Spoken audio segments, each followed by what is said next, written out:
Atos capítulo 19, do verso 8 em diante, diz a palavra do Senhor assim: Durante 3 meses, Paulo frequentou a sinagoga, onde falava ousadamente, discutindo e persuadindo a respeito do reino de Deus. Mas como alguns deles se mostravam teimosos e descrentes, falando mal do caminho diante da multidão, Paulo se afastou deles e, levando consigo os discípulos, passou a falar diariamente na escola de Tirano. Paulo fez isso durante 2 anos, de modo que todos os habitantes da província da Ásia ouviram a palavra do Senhor, tanto judeus como gregos. Até esse ponto, soberano Deus e amado Pai. Muito bem, queridos irmãos, mais um episódio da igreja, mais um episódio de Paulo na sua apresentação do Evangelho. Aqui nesse episódio nós estamos na 3ª viagem missionária, a 2ª fora em Corinto e agora essa é em Éfeso. Vocês lembram que outro dia eu estava pregando dentro desse texto aqui, não cheguei nessa parte, mas anterior a essa passagem aqui, um outro evangelista estava pregando em Éfeso, que era Apolo. Apolo, ele esteve primeiro em Éfeso, antes de Paulo chegar em Éfeso, e ele, com grande eloquência, com muitos argumentos importantes, com muitos testemunhos, ele impressionou aquelas pessoas, e algumas pessoas ficaram extremamente impressionadas com Apolo e seguiram a pregação de Apolo. E quando Paulo chega a Corinto, é aquele episódio em que eles já havia ali um grupo estabelecido, a Éfeso, já havia ali um grupo estabelecido, porque já tinha passado um evangelista por ali, e já havia esse grupo estabelecido, e eles não conheciam ainda o Espírito Santo. E Paulo entendeu isso, Paulo sentiu isso, que alguma coisa estava errada, porque eles, apesar de terem crido, ainda não conheciam o Espírito Santo. E aí Paulo orou e o Espírito Santo caiu sobre aquelas pessoas e elas foram batizadas, tiveram uma experiência pentecostal e falaram em línguas e foram renovadas e foram revestidas daquele poder do Dunamis que Atos 2 nos trouxe. Então, era isso que estava acontecendo em Éfeso. Esse momento aqui que eu estou lendo é um momento posterior.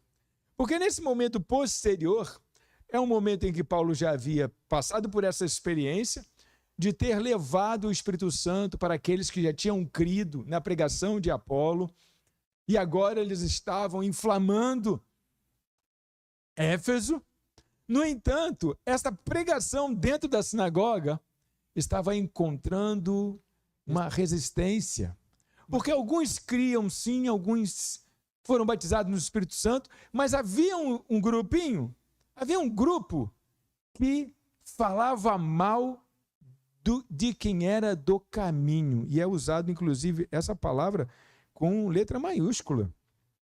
Mas como alguns deles se mostravam teimosos e descrentes, falando mal do caminho.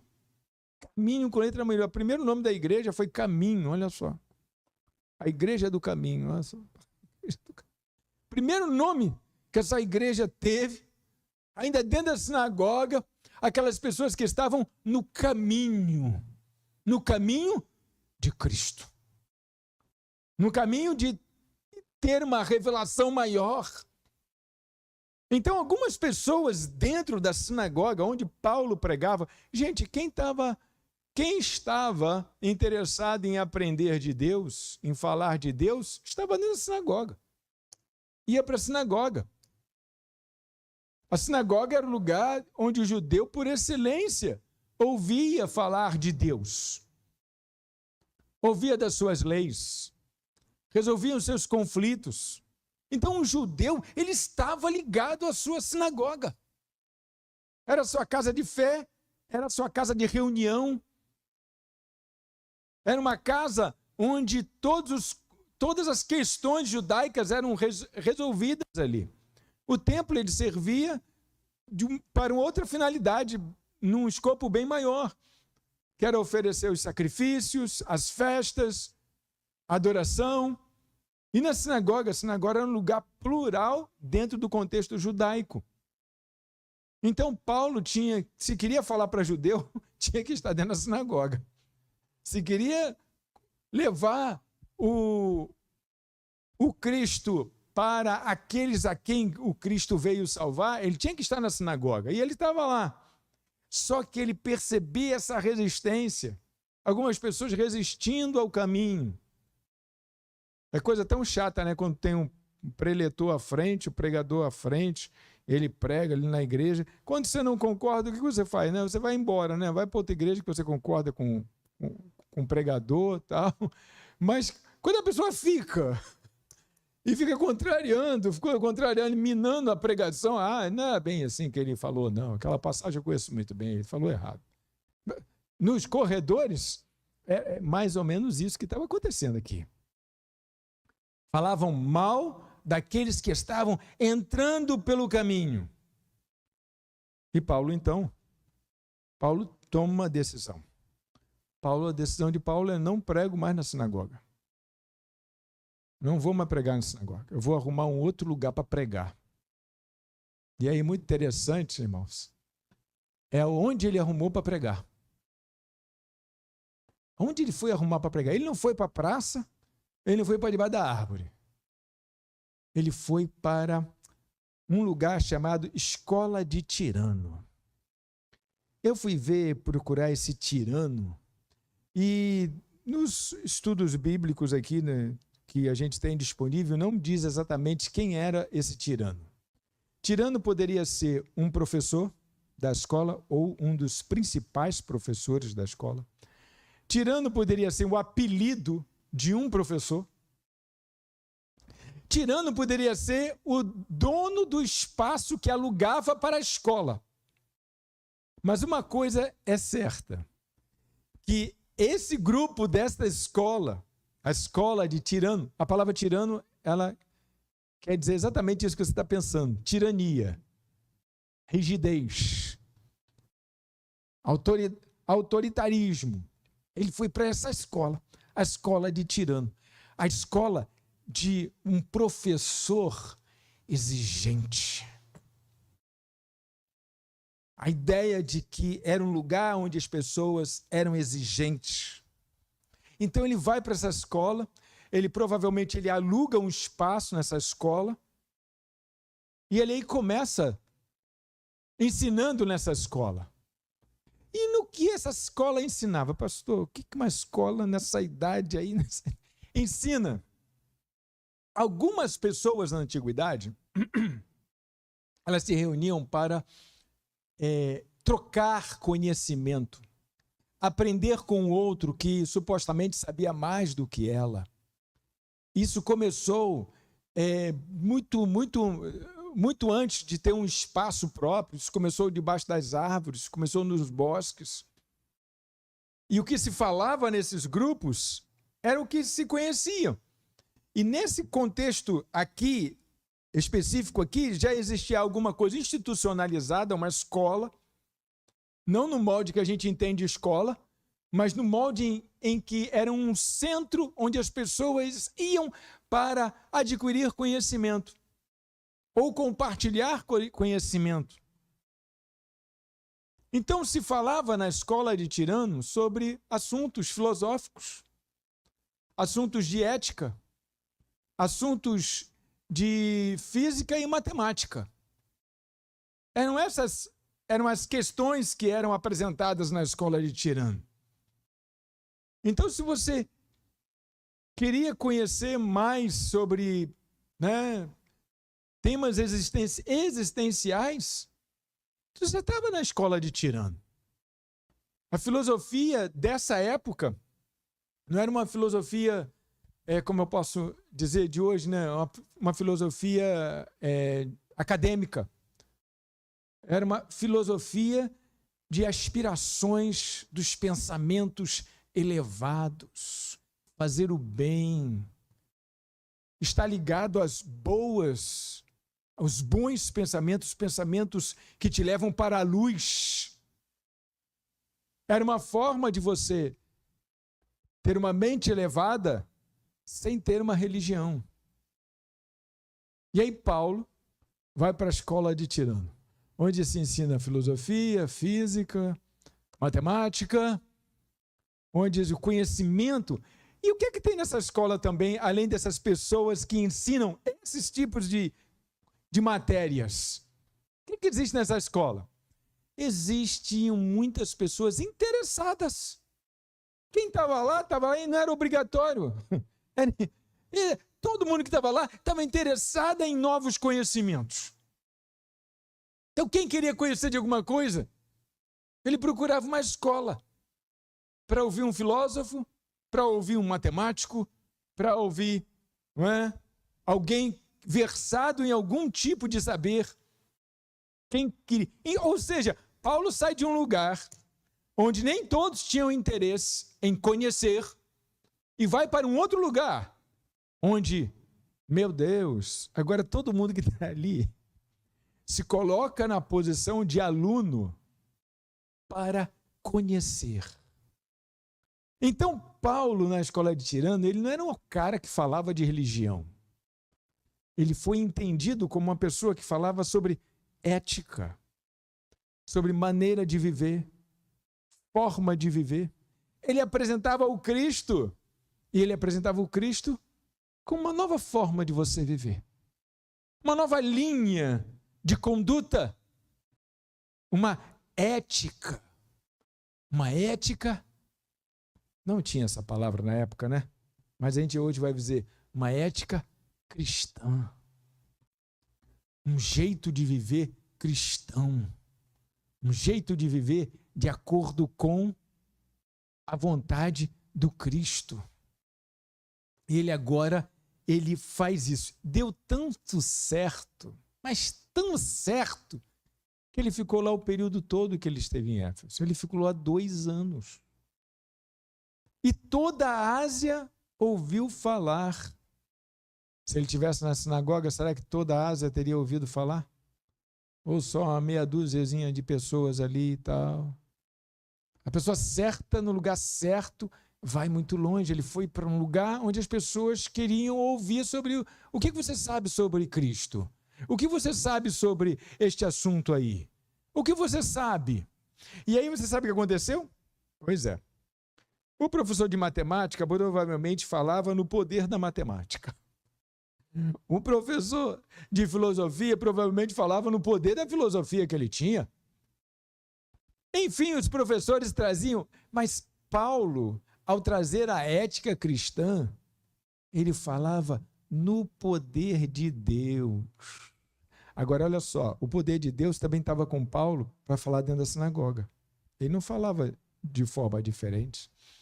Ele apresentava o Cristo dentro da sinagoga do jeito que ele sempre apresentou o Cristo, com poder, com autoridade.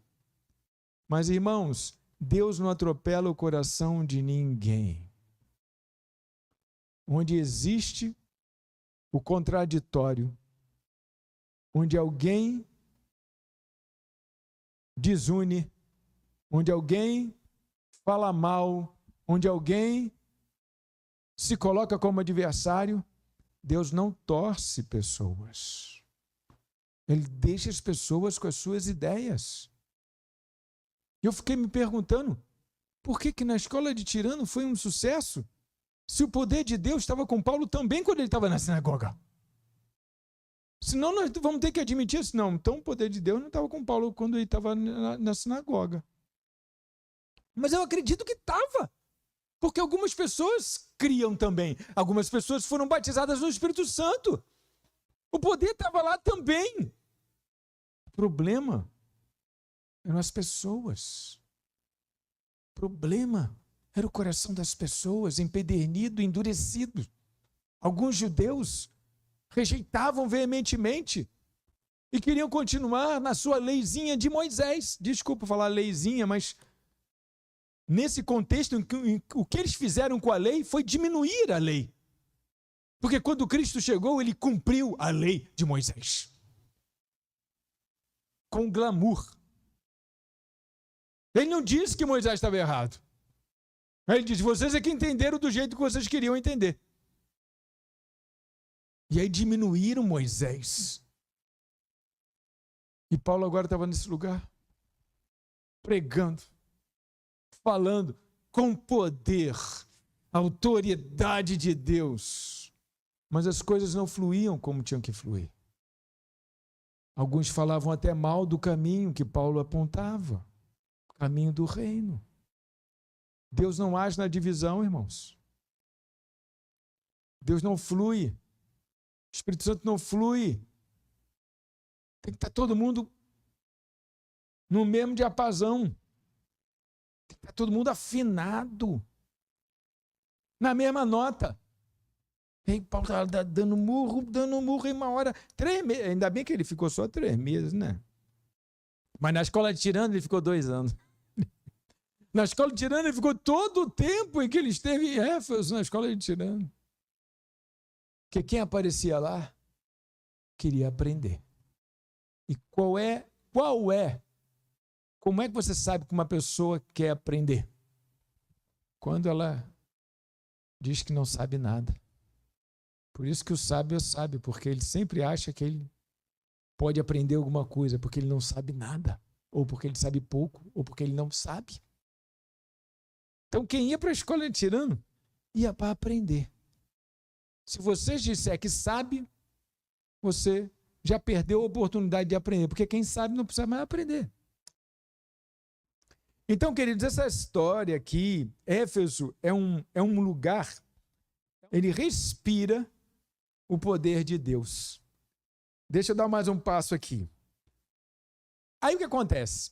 Paulo começa pregando, quer dizer, ensinando na escola de Tirano.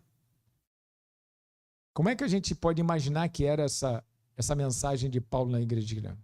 Ele falava de quem? Ele falava do reino de Deus, ele falava de Cristo. Aí as pessoas começaram fazendo um negócio interessante.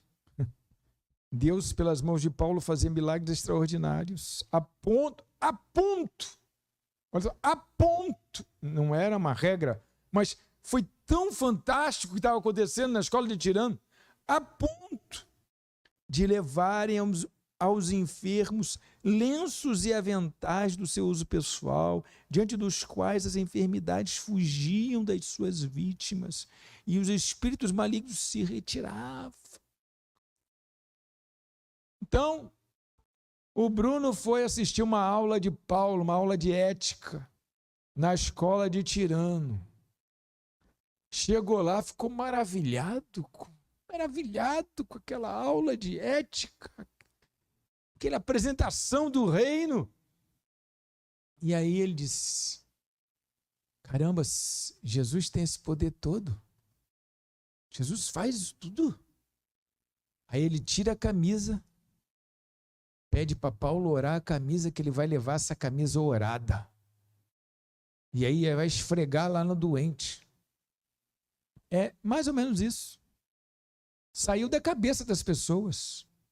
Meio místico esse negócio, né? Meio místico. A gente faria aqui isso na nossa igreja? Não, a gente não faz isso na nossa igreja. A gente ensina a desmistificar a fé. A gente é aquele povo elevado que Deus não precisa ser materializado por uma estátua, nem a fé precisa ser materializada por um patuá qualquer. Nós estamos no topo da fé. A fé, quando chega nesse nível, é o topo da fé. A fé é invisível. Você não precisa de nada para você ter fé. Você não precisa de nada. Temos fé naquele copo d'água que o pastor tomava lá, meu Deus, um copo ungido. Mas nós já tivemos fé em muitas coisas malucas, né, no passado da nossa igreja não, mas no passado da igreja evangélica. Eu já vi culto assim, que houve cura, tá? O pastor pegou o paletó e jogou o paletó sobre as pessoas. E alguém foi curado. mas de uma fé mística, conforme eu falei no domingo que passou. Porque a fé mística também funciona. Mas quando você chega nesse ponto, em que você não precisa mais de lenço, você não precisa mais de paletó, você não precisa mais de nada, pode fazer, e tem inclusive como Naamã, né, que disse para o profeta, mas profeta, eu vou estar junto com o rei, e ele vai querer que eu entre no templo, e ele vai querer que eu ajoelhe lá, e aí, como é que vai ser isso? Ele disse, vai em paz, que Deus sabe o que está no teu coração. Quem está olhando para mim e não sabe o que eu estou dizendo, veja a mensagem de domingo à noite passado. Então aqui, a mirabolância do que estava acontecendo na escola de Tirano, nas aulas de Paulo, eu acho que eram as aulas mais cheias, mas eu acho que Tirano ganhou um bom dinheiro ali com Paulo, porque toda a Ásia ficou sabendo sobre Cristo através das aulas na escola de Tirano. Bom, teve um episódio aqui, né? Espíritos malignos estavam sendo expulsos e veio um pessoal lá, né, genérico, fazer exorcistas de plantão. E aí esses exorcistas de plantão, eles foram descredenciados pelos demônios lá. Olha, conhecemos Paulo e sabemos quem é Cristo também, mas vocês, a gente não sabe de onde vocês vieram. E aí esses demônios deram uma coça nos caras, os caras saíram até pelados, lá de tanto que apanharam. Porque eles queriam fazer o que Paulo estava fazendo. E aí no finalzinho, a gente lê assim, este fato, quer dizer, esse fato que eu acabei de citar aqui para vocês, que os demônios deram uma coça naqueles que estavam querendo usar o nome de Deus indevidamente, este fato chegou ao conhecimento de todos os moradores de Éfeso, tanto judeus como gregos. Veio temor sobre todos eles, e o nome do Senhor Jesus era engrandecido. Muitos dos que creram vieram confessando e denunciando publicamente as suas próprias obras. Também muitos dos que haviam praticado magia, reunindo os seus livros, os queimaram diante de todos. Calculado o valor dos livros, verificaram que chegava a 50.000 denários. Assim, a palavra do Senhor crescia e prevalecia poderosamente. Gente, que isso? Gente,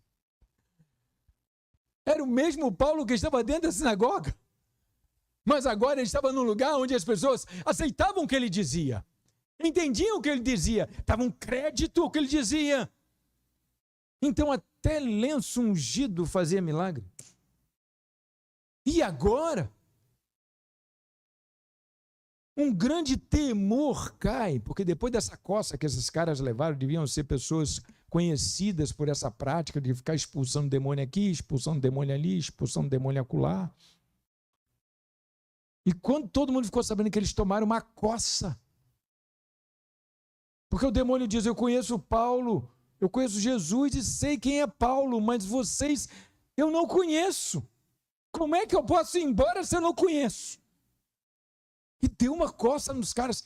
Olha, você sabe que essas notícias grotescas assim vão longe, né? Meu Deus do céu, vão longe essas notícias assim. Todo mundo ficou sabendo. E aí o que aconteceu com as pessoas? Não, esse Paulo prega uma ética muito poderosa.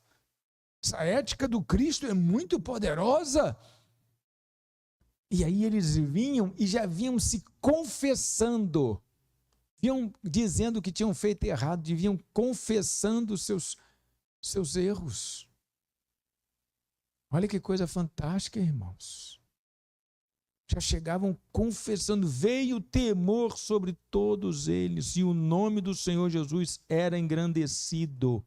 Muitos dos que creram vieram confessando e denunciando publicamente as suas próprias obras. Eu não presto mesmo, eu sou pecador, eu estou todo errado, eu quero me consertar. Você entende a diferença onde todo mundo está aberto para o poder de Deus agir, onde todo mundo está na mesma linha, onde todo mundo está sintonizado no mesmo canal, onde todo mundo quer ouvir, onde todo mundo quer dar crédito. Você entende a diferença? Você entende a diferença quando todo mundo rema na mesma direção? Rema junto. Você entende a diferença? O poder de Deus lastra. E as coisas acontecem. Quer milagre dentro da sua igreja? Anda junto. Porque senão vai ser só uma meia dúzia de convertidos de vez em quando, tal, pessoalzinho aí se batizando. Aqui. Mas aonde todo mundo está junto, Deus opera milagrosamente. Paulo não mudou, ele era o mesmo na sinagoga e na escola de Tirano. O que é que mudou? O que mudou foi a audiência. Agora eram pessoas interessadas em saber o que esse homem está dizendo aí. Eu quero saber o que é isso. Eu não sei nada, ele sabe tudo, senão não estava ensinando. Muda isso. Quando dentro das igrejas as pessoas começarem a viver uma vida única, uma vida bíblica, vai ter muito mais milagre, vai ter muito mais, a igreja vai avançar muito mais. Porque a igreja só pode avançar na base do poder de Deus. E não na base do conhecimento humano. Gente, a gente tem que fazer festa, a gente tem que fazer comunhão, a gente tem que fazer evento, a gente tem que fazer essas coisas todas, mas não é nada disso que bota a igreja para andar. O que bota a igreja para andar é o poder de Deus. A igreja pode andar no poder do homem. É só ele ser bom, um bom marqueteiro, ela pode andar. Mas não adianta. Quem bota a igreja para andar é o Senhor. Deus e Pai amado, soberano, obrigado, Senhor.